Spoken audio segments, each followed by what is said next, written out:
விவசாயி நெல்லுக்கு மழை கேட்டார். மண்பானை செய்பவர் மழையை நிறுத்த சொன்னார். எல்லார் விருப்பம் போல வானிலை அறிக்கை எப்படி கடவுள் படிக்க முடியும்? ஒரு அம்மா ரொம்ப கவலைப்படுறாங்க தான் பையனை பற்றி. நம்ம பையன் நான் எங்கே பணத்தை வச்சாலும் எடுத்துறான், பீரோவில் பூட்டி வச்சே எடுத்துட்டான், அலமாரியில் பத்திரப்படுத்தி வச்சே எடுத்துட்டான், எந்த இடத்துல வச்சாலும் பணத்தை தூக்கிட்டு போயிடுறான். இப்போ அப்பா சொன்னார், மெதுவாக சொன்னார், இனிமேல் பணத்தை நீ பீரோவில் பூட்டி வைக்காத, இனிமேல் பணத்தை நம் பையனின் பாட புத்தகத்துக்குள் வைத்துவிடு.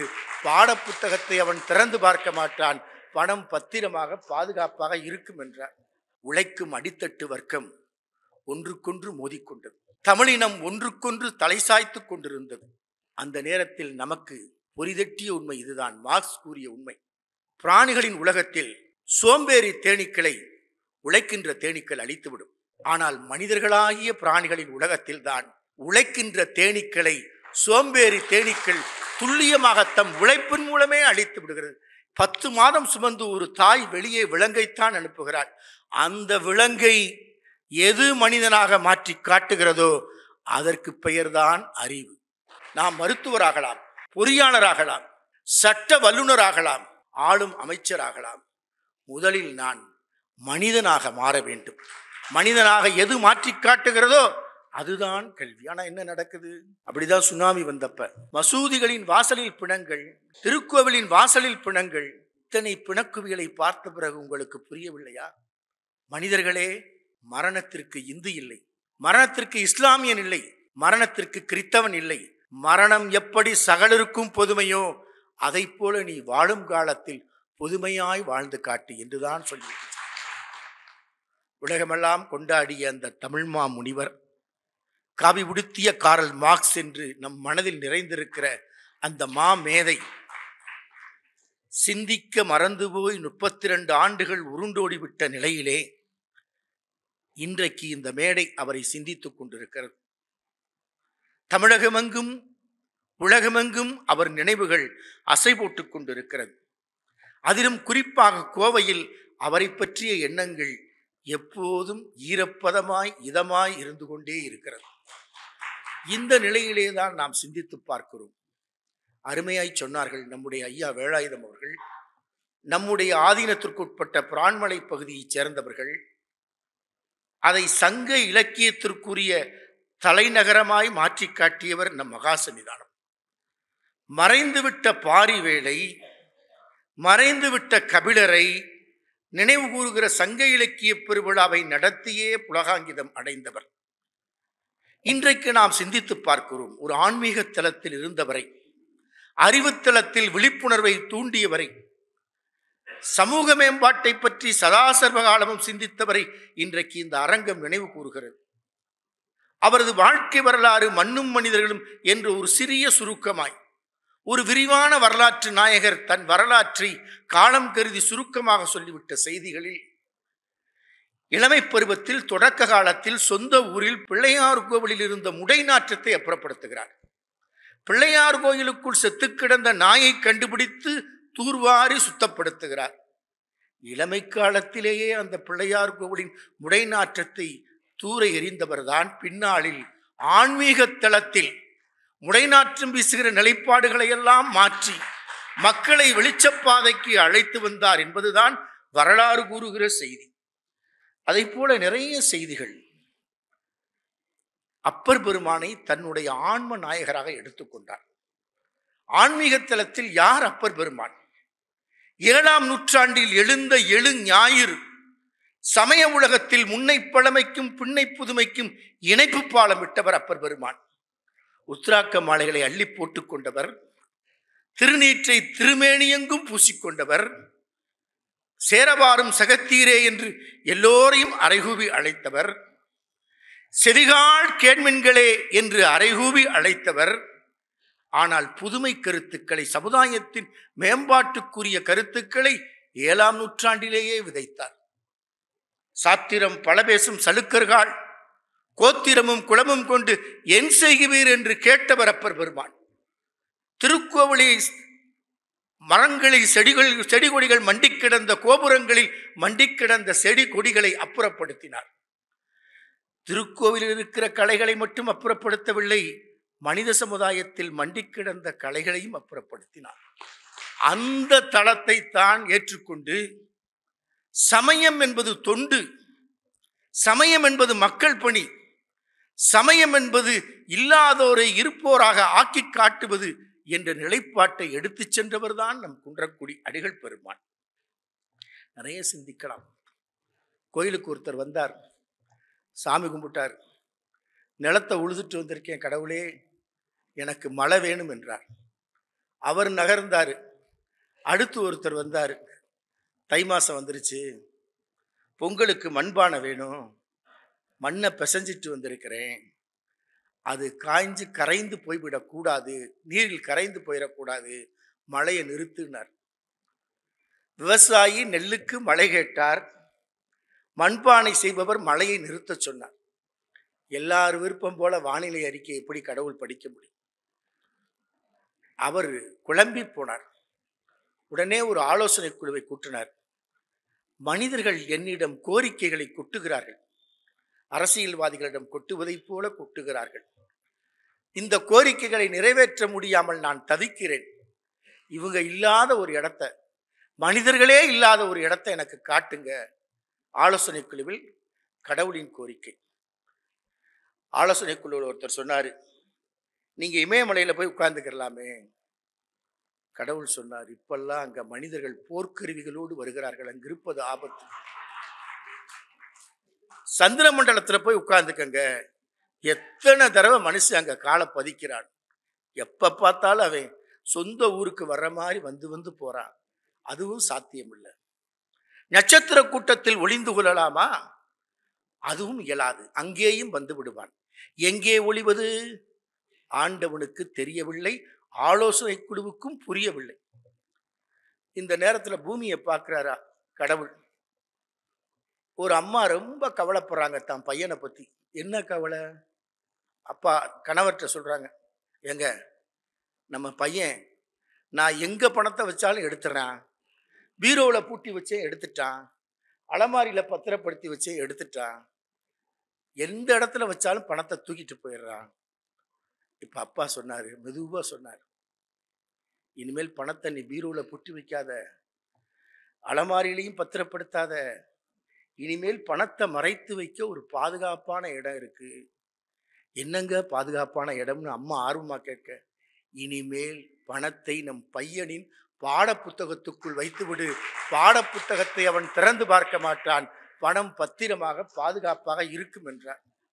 புத்தகத்தை திறக்காமல் மாணவன் இருப்பான் என்பதை அம்மாவுக்கு அப்பா சொல்லுகிறார். இந்த காட்சியை பார்த்தார் கடவுள். எனக்கு ஒளிய இடம் கிடைச்சிருச்சு. எங்க ஒளிய போறீங்க? இனிமேல் நான் கோவில்களுக்குள் இருக்க போவதில்லை, வேள்வி சாலைகளில் இருக்கப் போவதில்லை, வேதியர்களின் மந்திர முழக்கங்களில் இருக்கப் போவதில்லை, தேவாலயங்களில் இருக்க போவதில்லை, மசூதிகளில் இருக்கப் போவதில்லை. இனிமேல் நான் ஒளிந்து கொள்ள வேண்டிய இடம் மனிதனின் மனம். அவன் மனதுக்குள் நான் மறைந்து விட்டால் என்னை தேடி பார்க்க மாட்டான், நான் பத்திரமாக பாதுகாப்பாக இருப்பேன் என்று நம் மனதுக்குள் மறைந்து கொண்டாராம். மனதுக்குள் மாதேவன் மறைந்திருக்கிறான் என்பதை யார் சொல்லுகிறார்? ஆன்மீக தலத்தில் அப்பர் பெருமான் சொல்லுகிறார். உறவு கோல் நட்டு உணர்வு கயிற்றினால் முருக வாங்க கடையமுன் நிற்குமே. தாய்மார்கள் அதிகாலை பொழுதில் இளம் வெப்பத்தில் தயிரை கடைவார்கள். அதிகாலையில் சூரிய ஒளி தோன்றுகிற நேரத்தில் தயிரை கடைந்தால்தான் இதமான வெப்பத்தில் தயிரிலிருந்து வெண்ணெய் பிரிந்து வரும். அதை போல மனம் பக்குவப்பட்டால்தான் ஆன்மீகத்தின் உண்மையான ஒளித்தேடல் நமக்கு தெரியும். அது எப்படிப்பட்ட ஆன்மீகம்? நம்முடைய மகாசன்னிதானம் காட்டினாரே அந்த ஆன்மீகத்தடம். சாத்திரம் பல பேசும் சளுக்கர்கள் கோத்திரமும் குளமும் கொண்டு என் செய்வர் என்று அப்பர் பெருமான் கேட்டாரே. திருக்கோட்டியூர் திருமதில் மேல் ஏறிகொண்டு ஒரு பெருந்தகையாளன் எல்லா மக்களுக்கும் மந்திரத்தை சொன்னான். ஐயகோ, சொல்லக்கூடாத மக்களுக்கு நீ மந்திரத்தை சொல்லுகிறாய், கேட்கக்கூடாதவர்கள் இதை கேட்டுக்கொண்டிருக்கிறார்கள், இதன் பலனாய் நீ நரகத்திற்கல்லவா போவாய் என்றார் அவருடைய குருநாதர். அடக்கமாய் திரும்ப கேட்டான், குருநாதரே, இந்த மந்திரத்தின் பலனை நீங்கள் எனக்கு சொல்லித் தந்தீர்களே, இதன் பலன் என்ன தெரியுமா? இந்த மந்திரத்தை கேட்டால் வைகுண்டத்தின் வாசல் கதவுகளை திறந்து கொண்டு பரமபதம் அடையலாம். கோடிக்கணக்கான மக்கள் இந்த மந்திரத்தை கேட்டுவிட்டதன் பலனாய் வைகுண்டத்தின் வாசல் கதவுகளை திறந்து கொண்டு பரமபதம் அடைவதற்கு நான் ஒருவன் நரகத்திற்கு போனால் பரவாயில்லை என்று சொன்ன புரட்சிபூத்த ராமானுஜன் உலாபந்த ஆன்மீக தடத்தைத்தான் நம் அடிகளார் அவர்கள் வலியுறுத்தினார்கள். மாகேஸ்வர பூஜை ஒரு ஊர்ல, மாகேஸ்வர பூஜை என்னன்னா நம்ம பலதர்ம ஆறுமுகம் போன்ற சிவனடியார்கள் இறைநெறியில் இருப்பவர்கள் இறைவனுக்கு பூஜை செய்து அடியார் பெருமக்களுக்கு அதை சமர்ப்பிப்பது. உணவை இறைவனுக்கு படையல் செய்து அனைவருக்கும் சமர்ப்பணம் செய்கிற சிவார்ப்பணம். அந்த மாகேஸ்வர பூஜை எப்படி இருக்க வேண்டும்? அதில் சிலருக்கு இடமில்லை, சிலருக்கு இடம் உண்டு என்று பார்த்த மாத்திரத்திலேயே மகா சன்னிதானம் வெளிநடப்பு செய்தார்கள். ஒரு மகா சன்னிதானம் மாகேஸ்வர பூஜையில் சமபந்தியாக இல்லை, சமத்துவ பந்தியாக இல்லை என்று வெளிநடப்பு செய்த முதல் மகா சன்னிதானம் நம் குன்றக்குடி அடிகள் பெருமான் தான். எப்படி அப்பர் பெருமான் சொன்னாரோ, சாத்திரம் பல பேசும் சலுக்கர்கள் கோத்திரமும் குளமும் கொண்டு என் செய்வீர் என்று கேட்டாரோ, எப்படி புரட்சிபூத்த ராமானுஜர் அனைவருக்கும் ஆன்மீகம் பொதுமை என்று சொன்னாரோ, அப்படித்தான் தன் வாழ்நாள் முழுவதும் ஆன்மீகத்தின் தடத்தை எளிய மக்களுக்கு எடுத்துச் சென்றவர் நம் அடிகள் பெருமான். பெரிய புராணம் காட்டும். பெரிய புராணம் சமத்துவத்தை சமய உலகத்திற்கு பிரகடனம் செய்த ஞான நூல். யாரு அடியார்கள் அடையாளம் காட்டும். அது மகா சன்னிதானத்தின் உள்ளத்தில் பிரவாகமாய் ஊற்றெடுக்கும். யார் அடியார்கள்? பேன் கார்டு வைத்திருப்பவர்களா? ஆதார் கார்டு வைத்திருப்பவர்களா? அஞ்சலக முகவரி வைத்திருப்பவர்களா? வருமான வரி செலுத்துகிற அட்டை வைத்திருப்பவர்களா? இல்லை. யார் அடியார் பெருமக்கள்?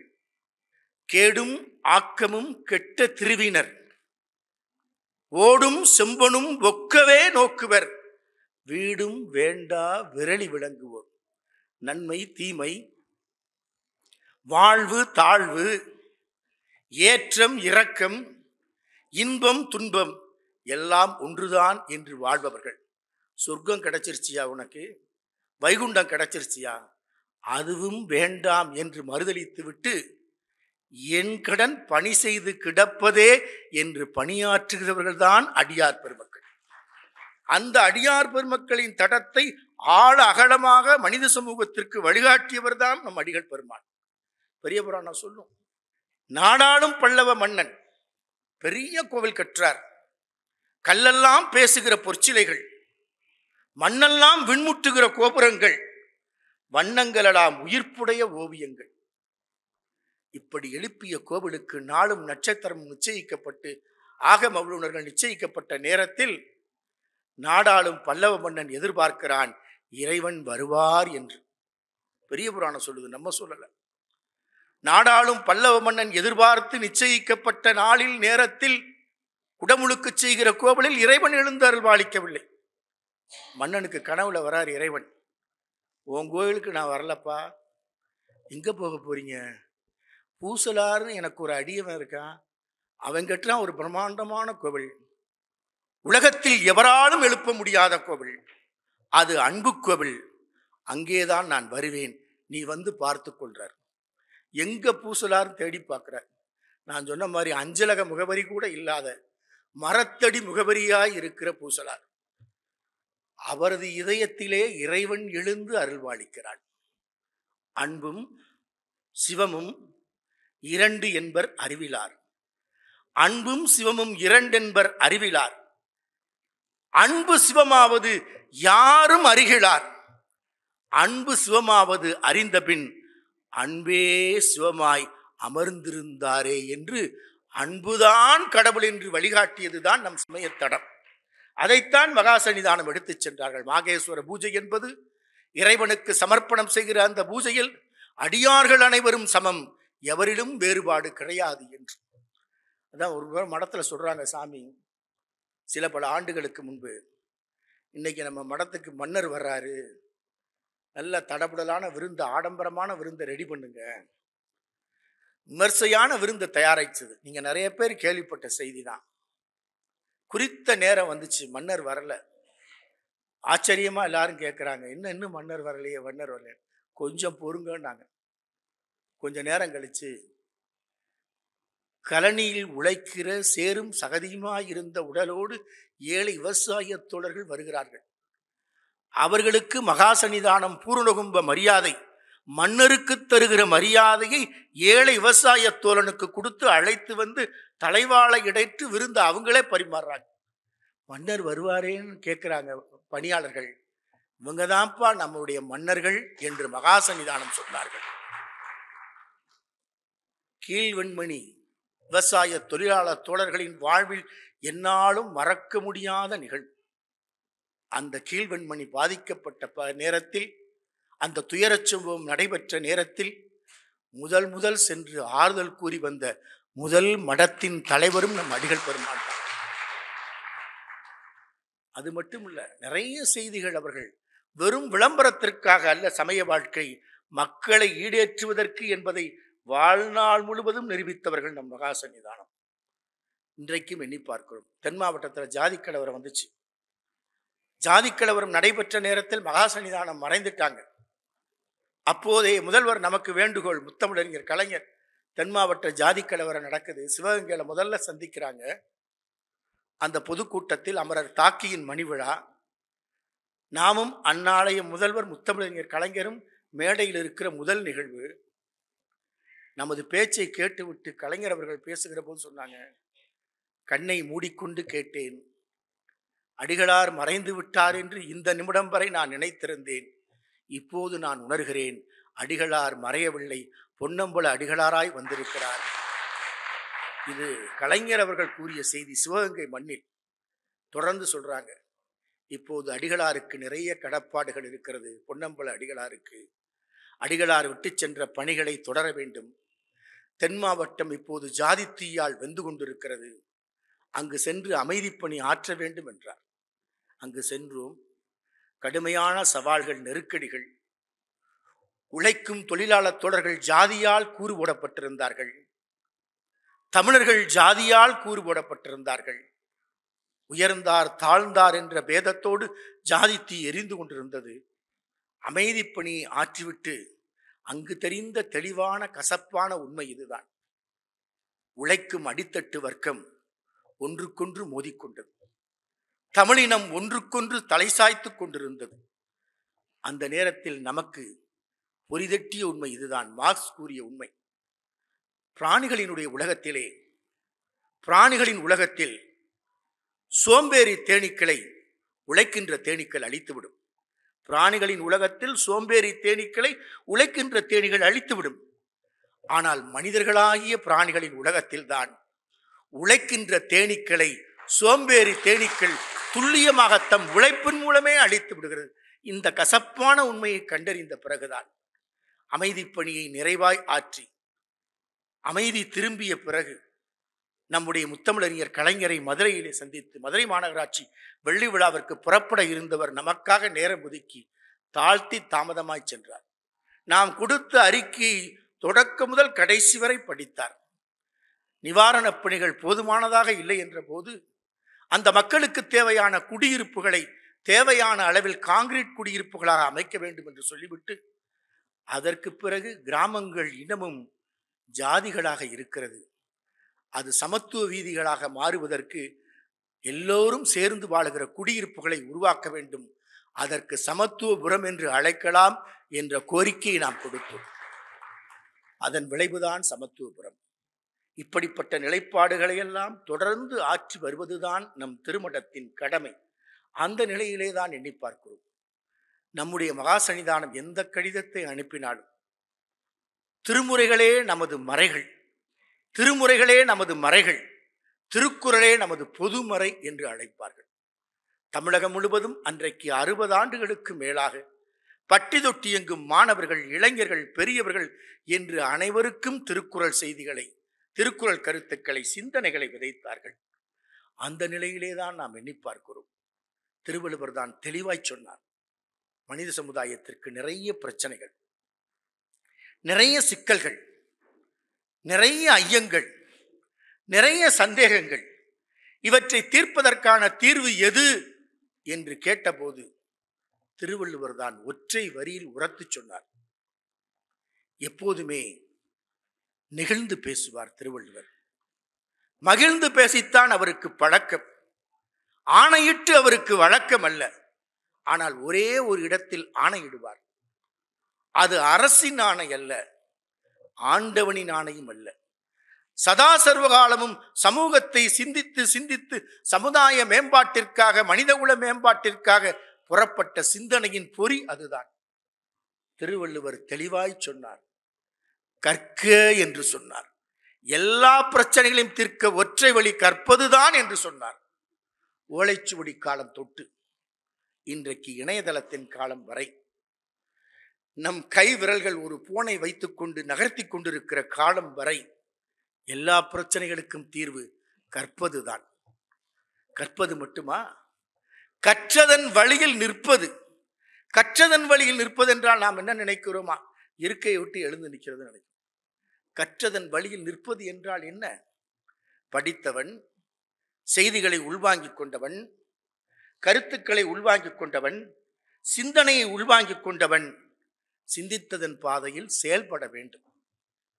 கற்பதற்கும் செயல்பாட்டுக்கும் முரண்பாடுகள். என்ன முரண்பாடு? ஒருத்தன் ஆட்டு மந்தையை மேய்ச்சிக்கிட்டே போறான். அவனை தொடர்ந்து துரத்திக்கிட்டே ஒருத்தன் போறான், படித்தவன். அவன் கையில் லேப்டாப், மடிக்கணினி.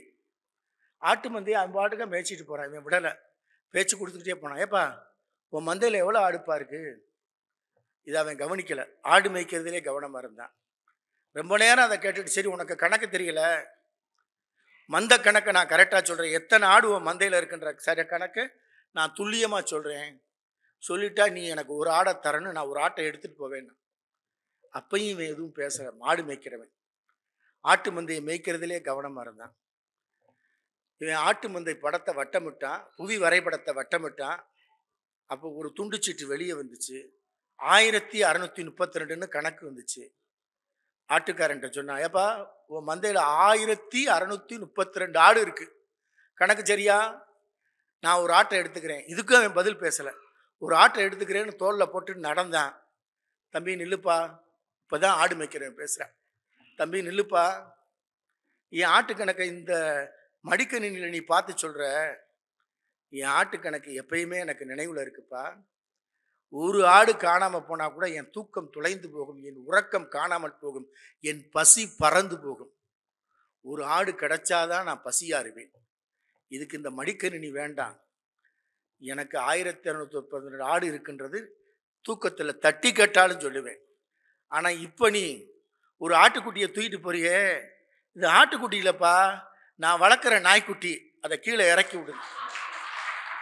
ஆட்டுக்குட்டிக்கும் நாய்க்குட்டிக்கும் வேறுபாடு தெரியாத கல்வி உலகத்தில் தான் நாம் பயணித்துக் கொண்டிருக்கிறோம். இதைத்தான் மகா சன்னிதானம் சொல்லுவாங்க. திருவள்ளுவர்கிட்ட இருந்தான் சொல்லுவாங்க. கல்வி என்ன? எம்ஏ படிச்சுட்டேன், எம்ஃபில் முடிச்சுட்டேன், பிஹெச்டி முடிச்சுட்டேன், பிஇ முடிச்சுட்டேன், எம்இ முடிச்சுட்டேன், எம்பிபிஎஸ் முடிச்சுட்டேன். இதெல்லாம் கல்வி, இதெல்லாம் அறிவு. கல்வியின் பயன் அறிவு. அறிவு என்பது நமது பெயருக்கு முன்னால் போட்டுக்கொண்டிருக்கிற பட்டங்களின் பட்டியல் அல்ல. சரி, நிறைய புத்தகம் எழுதிட்டேன். ஐயா சொன்னார், அன்பே தவிர ரீபிரிண்ட் வந்துருச்சு. அவர் பதிப்பகத்துக்கார், எப்போ ரீபிரிண்ட் வருதுன்னு பார்த்துக்கிட்டே இருக்கணும். மண்ணில் நல்ல வண்ணம் வாழலாம் இப்போது வானொலி தொடர் NCPHல இப்போதான் முதல் தொகுதி வெளியிட்டு இருக்காங்க. இன்னும் 10 தொகுதி வெளியிட போறாங்க. பெயருக்கு முன்னால் போட்டுக்கொள்ளுகிற பட்டங்களின் பட்டியல் அல்ல அறிவு. நிறைய புத்தகம் எழுதியிருக்கிறேன் என்பதல்ல மேதமையின் முகவரி. அரங்கத்தில் அருமையாய் பேசுகிறேன் என்று அயர்ந்து போவதல்ல அறிவின் அடையாளம். அப்ப எதுங்க அறிவு? திருவள்ளுவர் தான் சொன்னார்.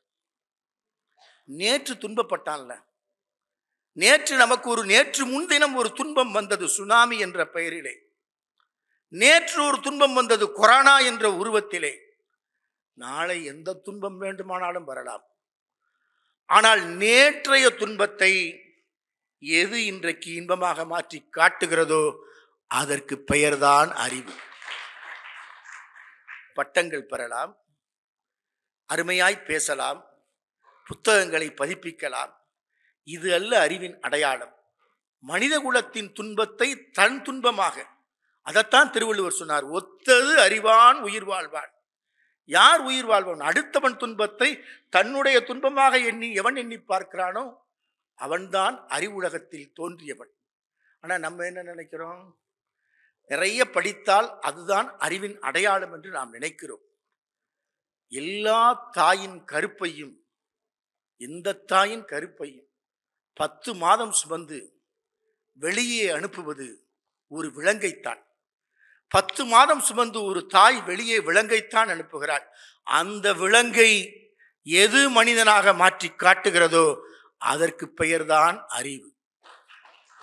நாம் மருத்துவராகலாம், பொறியாளராகலாம், சட்ட வல்லுநராகலாம், தொழில் அதிபராகலாம், ஆளும் அமைச்சராகலாம். முதலில் நான் மனிதனாக மாற வேண்டும். மனிதனாக எது மாற்றி காட்டுகிறதோ அதுதான் கல்வி. ஆனா என்ன நடக்குது? பெற்றோர்கள் பிள்ளையை நன்கு படித்து வைத்த பிறகு அவர்களுக்கும் பெற்றோர்களுக்கும் ஒரு பெரிய இடைவெளி. ஒரு பள்ளிக்கூடம், காலை பிரார்த்தனை நேரம், பிரார்த்தனை வகுப்புகள் முடிந்து மாணவர்கள் வரிசையாக வகுப்புக்குள் போகிறார்கள்.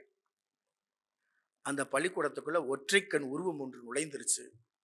கண்ணில் ஒரு குழி, பார்ப்பதற்கு குரூர தோற்றம். எல்லா மாணவர்களும் ஐயோ நம்ம பள்ளிக்கூடத்துல ஒற்றைக்கண் ராட்சசி வந்துட்டான்னு ஓடுறாங்க. ஒரு மாணவன் அந்த ஒற்றைக்கண் உருவத்தை தைரியமாக உற்று நோக்கி பார்த்தான், அடையாளம் கண்டுபிடிச்சிட்டான். அங்கேயே கத்துனான், டேய் ஓடாதீங்க, இது நம்ம வகுப்புல இருக்க மணியோட அம்மா. கண்டுபிடித்து சொன்ன மாணவன். மணி அப்பதான் நிமிர்ந்து பார்க்கிறான். அப்படியே வெட்கம் பிடுங்கி தின்கிறது. செத்து போய்விடலாம் என்ற உணர்வு. ஒற்றைக்கண் அம்மாவை பார்க்கிறான் கோபக்கணலோடு.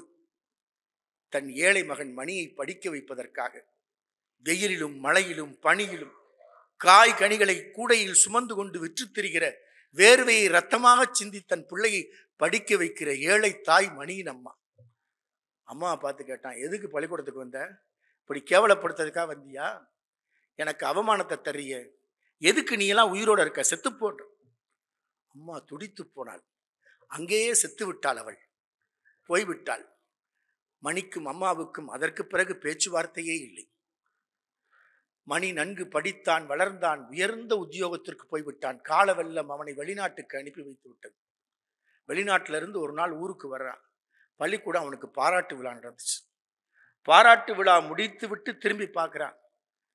பக்கத்துல தானே நம்ம வீடு, பள்ளிக்கூடத்துக்கு பக்கத்துல எப்படி இருக்குதுன்னு பார்க்கிறான். அதே ஓலை குடிசை, மண் குடிசை. உள்ள குனிஞ்சு போறான். விளக்கு எரிஞ்சு அணையிற நிலையில இருக்கு. ஏழை தாய் கோரை பாயில் சுருண்டு கிடக்கிறாள். அப்படியே பார்க்கிறான். அவள் கையில் ஒரு காகிதம். மேல் மூச்சும் கீழ் மூச்சும் போய் கொண்டிருக்கிறது. எந்த நேரத்திலும் அந்த மூச்சு நின்றும். கையில் இருக்க காகிதத்தை பிடுங்கினா, படிச்சான். அம்மாவுக்கு, அம்மா மகன் மணிக்கு எழுதிய கடைசி கண்ணீர் கடிதம். மகனே மணியே, என் அன்பு மணியே, நீ பள்ளி விழாவிற்கு வருகிறாய் என்று நான் கேள்விப்பட்டேன். அங்கு வந்து நான் உன்னை ஒருபோதும் அவமானப்படுத்த மாட்டேன். நீ நல்லா இருக்கியா? இப்படி கேட்கக்கூட எனக்கு உரிமை இல்லை. நீ எப்போதும் என்னைத்தான் வெறுக்கிறாய். ஆனால் இந்த அம்மா எப்போதும் உன்னைத்தான் விரும்புகிறேன். மகனே மணியே, கடைசியாய் உனக்கு ஒரு செய்தி. நீ எப்படி வெறுத்தாலும் இந்த அம்மா உன்னோடு தான் இருக்கிறேன். என் கண்மணியே, நீ பிறந்து சில நாட்களில் ஒரு விபத்தில் உன் ஒரு கண் போய்விட்டது. அப்போது அம்மா துடித்த துடிப்பு கொஞ்ச நெஞ்சம் அல்ல. எல்லா மருத்துவர் கால்களில் விழுந்து மன்றாடி பிச்சை கேட்டேன். என் மகன் மணி ஒரு கண்ணோடு உலகத்தில் வாழக்கூடாது. அவன் 2 கண்களோடு தான் வாழ வேண்டும். அதற்காக என் கண்களில் ஒரு கண்ணை எடுத்துக்கொள்ளுங்கள். தேவைப்பட்டால் என் உயிரை கூட எடுத்துக்கொள்ளுங்கள். 2 கண்களையும் எடுத்துக்கொள்ளுங்கள் என்று மன்றாடினேன். மடிப்பிச்சை கேட்டேன். மகனே மணியே, என் கண்மணியே, என் கண்ணின் மணியே, என் கண்ணின் மணி ஒன்றை எடுத்துத்தான் உனக்கு பொருத்தி இருக்கிறார்கள். அந்த கண்ணின் மணி வழியே இந்த அம்மா எப்போதும் உன்னோடுதான் இருக்கிறாள். உன்னிடமிருந்து விடைபெறும் அம்மா. இப்படி எத்தனை மணிகள் கண்மணிகளை தொலைத்த நிலையில் எண்ணி பார்க்க வேண்டும். கல்வி முதலில் மனிதத்தை வளர்க்க வேண்டும், மனிதத்தை உருவாக்கி தர வேண்டும். அந்த பாதையில் பயணிக்க வேண்டும் என்றுதான் நம் மகா சன்னிதானம் முழங்கினார்கள். கற்க கற்றதன் வழியில் நிற்க என்று திருவள்ளுவர் சொன்னார். எண்ணி பார்க்கிறோம், தமிழகத்தில், இந்தியாவில் அறிவியலை கடைக்கோடி மக்களுக்கு கொண்டு சேர்த்ததற்காக முதல் தேசிய விருது பெற்றவரும் நமது குன்றக்குடி அடிகளார் பெருமான் தான். இது அவரை பாராட்ட வேண்டும் என்பதற்கு தரப்பட்ட விருதல்ல. அவர் களத்தில் ஆற்றிய கடைக்கோடி மக்களின் கண்ணீரை துடைப்பதற்கு அறிவியலை இணைத்து ஆன்மீகத்தை கொண்டு சென்றதற்கு. நீங்கள் கேள்விப்பட்டிருப்பீர்கள், காரைக்குடியில் central electro chemical research institute, சிக்ரின்னு சொல்லுவாங்க சுருக்கமா. அந்த இன்ஸ்டிடியூட் எப்படி தோன்றியது? ஐயா செல்லகணபதி அவர்களுக்கு அந்த வரலாறு தெரியும். அவர்களெல்லாம் பெருமைப்படுகிற வரலாறுகள். அயர்ந்து படுத்து கிடக்கிறார் ஒரு மனிதர் ஒரு வீட்டில், அரண்மனை போன்ற வீடு. ஊர்க்காரங்க வந்தாங்க அவர்கிட்ட, ஐயா தூங்கிக்கிட்டு இருக்கவரை தட்டி எழுப்பி சொன்னாங்க, நம்ம ஊருக்கு ஒரு பள்ளிக்கூடம் கட்டணும், அதுக்கு நீங்க தான் இடம் தரணும். வாரி சுருட்டி எழுந்தாரு. வீட்டை விட்டு வெளியே போய்கிட்டு இருக்காரு, கூட்டத்தை பார்க்காம. கூட்டம் பின்னாடியே போச்சு. ஐயா நம்ம ஊருக்கு பள்ளிக்கூடம் கட்ட இடம் கட்ட நீங்க வெளியே ஓடுறீங்களே. திரும்பி பார்க்காம கையை காட்டி சொன்னார், அரண்மனை போன்ற வீட்டை இந்த வீட்டிலேயே பள்ளிக்கூடம் நடத்திக்கங்கப்பா என்று துண்டை உதறி தோளில் போட்டு விட்டு சென்றவர், கோடி கொடுத்தவர், தான் குடியிருந்த வீட்டையும் கொடுத்த காரைக்குடி வள்ளல் அழகப்பர். நேரு நாடாளுமன்றத்தில் அறிவிக்கிறார் பிரதமராய், எந்த மாநிலம் 15 லட்சம் ரூபாய் ரொக்கப்பணத்தையும் 100 ஏக்கர் நிலத்திற்குரிய ஆவணத்தையும் தருகிறதோ அந்த மாநிலத்திற்கு ஒரு ஆராய்ச்சி கூடம். அடுத்த நிமிடமே நள்ளிரவு நேரத்தில் கையில் வெள்ளைப்பண பெட்டியோடு நிலத்திற்குரிய ஆவணங்களோடு நேரு விட்டு கதவை தட்டுகிறார். இப்ப நேரு கேட்கிறாரு, அதிர்ச்சியோட கேட்கிறார். தன் அருமை மகளை அழைத்து சொல்கிறார், இந்திரா நம்ம வீட்டுக்கு ஒரு பைத்தியம் வந்திருக்குது பார் என்றார். யார் அந்த பைத்தியம்? கோடி கொடுத்தவர், தான் குடியிருந்த வீட்டையும் கொடுத்த வள்ளல் அழகப்பர் தான் அவர். சிக்ரி என்ற நிறுவனம் தோன்றுவதற்கு காரணமாய் இருந்தார். அந்த சிக்ரிக்கும் குன்றக்குடி ஆதீனத்திற்கு நட்பு ஏற்பட்டது. அது ஒரு விபத்தில் ஏற்பட்ட நட்பு. எப்படி? குன்றக்குடி பக்கத்துல ஒரு கிராமம், கொரட்டின்னு அந்த கிராமத்துக்கு பேரு. இன்றும் தார்ச்சாலை கூட இல்லாத கிராமம். அந்த கிராமத்தின் குடிசைகள் தீப்பிடிச்சுக்கிட்டே இருந்துச்சு. திடீர்னு மக்கள்லாம் மந்திரவாதிட்ட போனாங்க, கொள்ளிவாய் பிசாசு ஊருக்குள்ள வந்துருச்சு, அதை விரட்டணும். மகாசன்னிதானம், நான் விரட்டுறேன்ப்பா அந்த கொள்ளிவாய் பிசாசன்னு சொல்லி, அதுக்கு மந்திரவாதிகள் இப்ப வருவாங்கன்னு சொல்லிட்டு சிக்ரி விஞ்ஞானிகளை கூட்டிட்டு வந்தாங்க. விஞ்ஞான படை அந்த கிராமத்தை சல்லடை போட்டு அலசியது, கண்டுபிடித்து விட்டது. வெண்பாஸ்பரஸ் என்ற ஒரு வேதிப்பொருளை கூரைக்கு கீழே வைத்தால் கதிரொளி பட்டவுடன் அந்த கூரை தீப்பிடிக்குது. இந்த மர்மத்தை கண்டறிந்து சொல்லிவிட்டு வெளியே வந்தாங்க விஞ்ஞானிகள். சன்னிதானம் சொன்னாங்க, அடிகளார் அவர்கள், ஐயா உங்க வேலையெல்லாம் முடியலை சார். என்ன, நாங்க தான் எதனால தீப்பிடிக்குன்னு சொல்லிட்டோமே. இல்லை, இனிமேல் தான் வேலை இருக்கு. என்ன வேலை? மேற்கூரை எரிந்ததை கண்டறிந்து சொல்லிவிட்டீர்கள். குடிசைகளுக்கு உள்ளே இருக்கிற அடுப்புகள் ஏன் எரியவில்லை என்று நீங்கள் கண்டறிய வேண்டும். அந்த அடுப்புகள் எரிய வேண்டும், அதற்கான பணியை நீங்கள் செய்ய வேண்டும் என்றார்கள். வார் எகென்ஸ்ட் பாவர்ட்டி என்று ஆன்மீக நிறுவனமும் அறிவியல் நிறுவனமும் கைகோர்த்து கொண்டு பயணித்தது. சில பல ஆண்டுகளில் 1980களில் இந்தியாவின் நாடாளுமன்றத்தில் திருமதி இந்திரா காந்தி அம்மையார் அவர்கள் குன்றக்குடி மாடல் என்று பிரகடனம் செய்தார்கள். ஆக அறிவியலும் ஆன்மீகமும் இணைந்தால் எதையும் சாதிக்க முடியும், வளர்ச்சி பாதை காண முடியும் என்பதற்கான அடையாளம் தான் குன்றக்குடி மாடல். அதை போல மகா சன்னிதானத்தினுடைய நல்லிணக்க பணியை சொன்னாங்க. 1981 கன்னியாகுமரி கடல் குருதிக்கடலா மாறிச்சு. ஐயா வேலாயுதம் ஐயா அவர்கள் உருக்கமா சொன்னாங்க, இரத்தக்கடலாய் மாறிய குமரிக்கடல். அன்றைய முதலமைச்சர் புரட்சித் தலைவர் எம்ஜிஆர் அவர்கள் கூட அந்த பகுதிக்குள்ள போயிட்டு திருப்பி வந்துட்டாங்க. அந்த தருணத்திலே என்ன இருக்கு என்கிட்ட, காவி உடையும் உயிரும் தான், இதை இழந்தாலும் பரவாயில்லை என்று கன்னியாகுமரிக்கு சென்று 48 நாட்களுக்கு மேலாக கடும் தவம், சமாதான தவம் புரிந்து சமய நல்லிணக்கத்தை உருவாக்கிய போது பெரும் நெருக்கடிகள், பெரும் சவால்கள், உயிருக்கு கூட உத்தரவாதமில்லாத நெருக்கடிகள் தோன்றியது. ஒரு கட்டத்தில் தன்னுடைய மரபுக்கே சவால். அதைத்தான் ஐயா சொன்னாங்க, அடிக்கடி பாரதி கிருஷ்ணகுமார் அதை குறிப்பிடுவாங்க. கடலுக்கு போய் மீன் பிடித்து வருகிறவர்கள் ஒரு மதத்தைச் சேர்ந்தவர்கள். மீன் பிடிச்சிட்டு வர்ற மீனை வாங்கினா தானே உனக்கு பழப்பு வாங்க முடியாது என்று. கடலிலிருந்து பிடித்து வந்த மீன் மணலில் துடிப்பதைப் போல மீனை பிடித்து வருகிறவர்கள் வாழ்க்கை. சமயத்தின் அடையாளத்தில் இந்த மோதல். மகா சன்னிதானம் பார்த்தாங்க, இதுக்கு என்ன தீர்வு? ஒரே தீர்வு, மீனை வாங்க மறுத்தவர்களை வாங்க வைக்கணும். தன் வாழ்வில் ஒரு முறை கூட தொட்டு பார்த்திராத மீனை தன் கையில் பிடித்து கூவி ஏலம் போட்டு விற்றார்கள். எல்லா அடையாளங்களையும் எல்லைகளையும் தாண்டி மரபுகளை தாண்டி மனித நேயத்தை கட்டி காக்க வேண்டும் என்பதற்கான அடையாளம் அதுதான். இந்த சவால்கள் எப்போதும் நல்லிணக்க பாதையில் தொடரும். அப்படிதான் சுனாமி வந்தப்ப எங்களுக்கு வந்த அழைப்பு, அப்ப சுனாமி தருணத்தில் மாவட்ட ஆட்சித்தலைவர் ராதாகிருஷ்ணன் அவர்கள் இருந்தாங்க. ஐயா, நாங்கள் இந்த பக்கம் உதவி செய்ய குன்றக்குடி இளைஞர்கள் விரும்புகிறாங்க. தொலைபேசியில் கேட்டோன்னு அவர் சொன்னார், நீங்கள் எந்த பொருளும் கொண்டு வர வேண்டாம், பிணத்தை புதைக்கிறதுக்கு தயாராக இருக்கிறவங்கலாம் இங்கே வாங்க. அந்த பணம் நீங்கள் நினைக்கிற மாதிரி சாதாரண பணமாக இருக்காது. ஊறி நாரி போய் 200 கிலோவிற்கு மேலே பருத்து போய் அடையாளம் தெரியாத துர்நாற்றம் வீசுகிற சடலங்களை புதைப்பதற்கு மனவலிமை உள்ளவர்கள் மட்டும் வரலாம்னார். சின்வி பார்த்தா நூற்றுக்கணக்கான இளைஞர்கள் உள்ளே நுழைகிற போது துர்நாற்றத்தால் எந்த தொற்றும் ஏற்பட்டு விடக்கூடாது என்ற தடுப்பூசி. நாங்கள் எங்கே போனோம் என்றால் வேளாங்கண்ணி தேவாலயத்தின் வாசலில் கிடந்த சடலங்களை புதைத்தோம். நாகூர் தர்கா அருகே இருந்த பிணங்களை புதைத்தோம். கன்னியாகுமரி கடற்கரையில் கிடந்த பிணக்குவியலை புதைத்தோம். இப்பதான் எங்களுக்கு ஒரு தெளிவான செய்தி கிடைத்தது. கொக்கரிக்கிற கடல் அலைகள், ஆர்ப்பரிக்கிற கடல் அலைகள் ஒரு செய்தியை சொன்னது. என்ன செய்தி? இத்தனை பிணங்களை பார்த்தீர்களே, தேவாலயங்களின் வாசலில் பிணங்கள், மசூதிகளின் வாசலில் பிணங்கள், திருக்கோவிலின் வாசலில் பிணங்கள், இத்தனை பிணக்குவிகளை பார்த்த பிறகு உங்களுக்கு புரியவில்லையா? மனிதர்களே மனிதர்களே, மரணத்திற்கு இந்து இல்லை, மரணத்திற்கு இஸ்லாமியன் இல்லை, மரணத்திற்கு கிறித்தவன் இல்லை. மரணம் எப்படி சகலருக்கும் பொதுமையோ அதை போல நீ வாழும் காலத்தில் பொதுமையாய் வாழ்ந்து காட்டு என்றுதான் சொல்லி இதே கோவை மாவட்டத்தில் பீதியாய் குண்டுகள் வெடித்த பொழுதில் இங்கும் பயணித்தோம்.